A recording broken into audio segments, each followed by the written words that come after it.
everyone, Jenny here. Hope you all are doing well. I got a lot of questions about this card and how to achieve this look, so I'm going to show you how today. And so we'll get started. I'll show you what supplies I use first, that way you can follow along in the video if you have everything.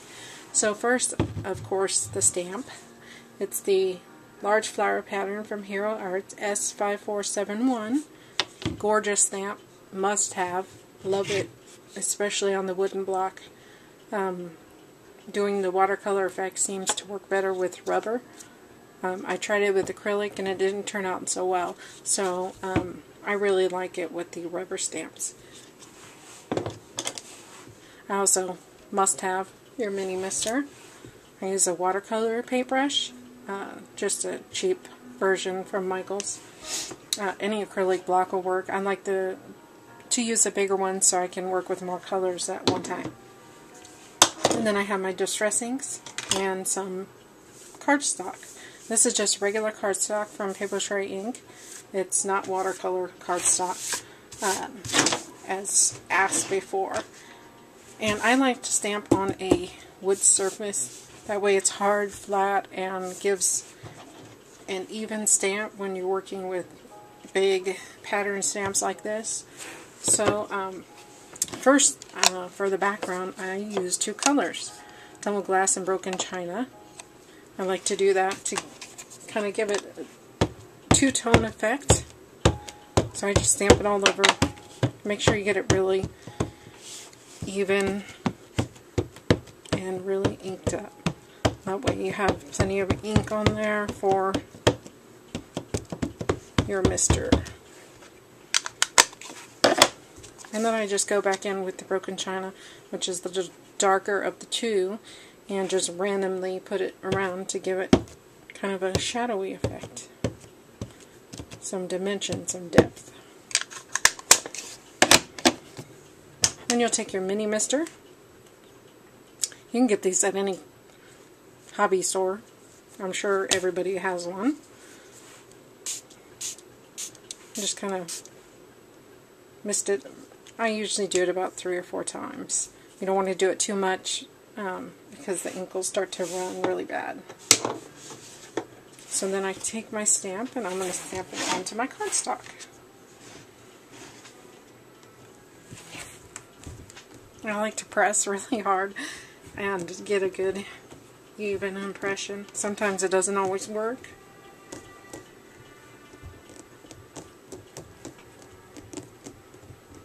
And let it just soak in there for a second. And hopefully it'll come out okay. Ta-da! Sorry, I had to add that in there. I'm a goofball. So, then you have this look. And this is what you start with. Then I'm going to take my first color. And we'll start with some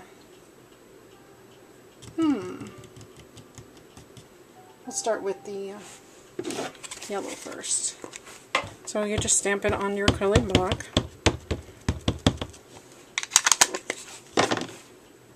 And then you can take your mini mister and kind of leave some water there on your block, and I just run them together. Then you just start painting. There's no real science to this. You just kind of, I like to work in circles. And I leave the outer edge white. I don't go all the way to the edge. That way you get that lighter look on the ends.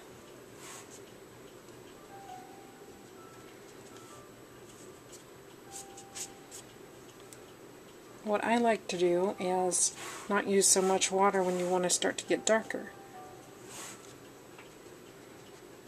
The yellow is not as easy to get dark. So you can go back in it with a little bit darker color, like maybe a spice marmalade distress ink, to achieve some more color to it. make sure your brush is really clean when you start a new color. I use baby wipes for everything. I love them. Cheap, inexpensive, and so easy to clean up everything. So I'll do another color here. Let's do a purple. And snip that on there. Get some water going there. Just kind of swirl it around with your brush. And let's see, we'll do this one. And I just go in circles. You don't have to get your brush every single time. It's pretty good about keeping the color on there. I just got these brushes from Michaels.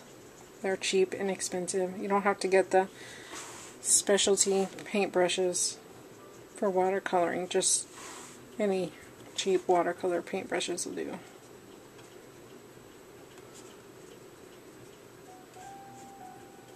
If you're curious, the one I have is called Real Crafter's Choice number 9150.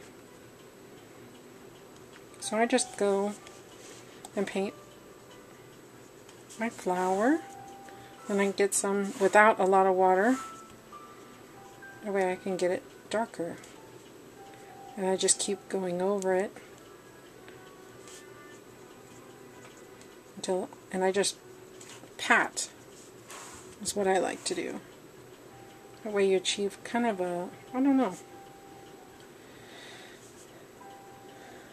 it just kind of gives it a nice look. Sorry, this is my only second video and I'm a little nervous, but I'm trying to get there. So you can see how it's lighter, and then I just got a little smaller and went with the darker for shading. I'm going to clean my brush really good and clean off my pad. And I'll do one more color. Let's do the orange.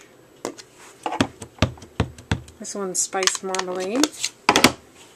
I love these distress inks because you can do so much with them. And it's so much fun. I'm going to take that and do the same thing. I'm just going working in circles, but leaving a white all around where you're painting, without going all the way to the edge.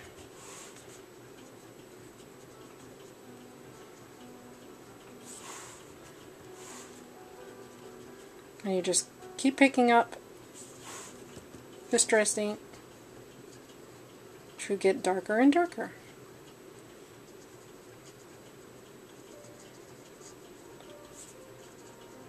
And it's so much fun to do, to just sit here and play with it and achieve whatever, however you want it to look. I just keep going over it. But I don't go to the edge every single time to cover up the lighter color. That way you can see all the shading.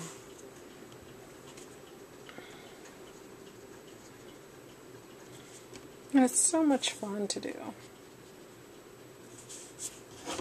You can see how I'm getting darker and darker as I get towards the middle.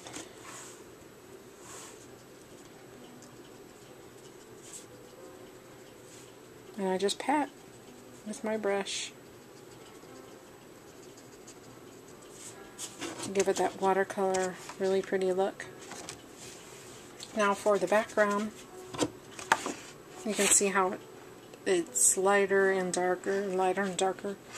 And sometimes, you know, underneath it shouldn't be as light because the flower will be darker underneath. So you can go back with some broken china.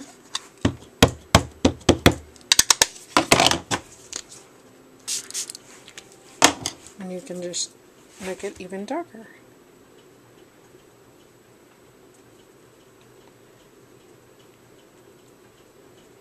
You can really get in there and give it some shade. You can really shade this any way you like. This I didn't get the brush so clean, so it's kind of greenish, but you get the idea of what I'm trying to achieve here. So you can do the whole card. When you're all finished, you will achieve this. And I also did a butterfly, and I used the same technique, just doing, this is from Antique Engravings from Hero Arts. So I thank you for watching, and if you have any questions, you can email me anytime. Have a great day. Thank you.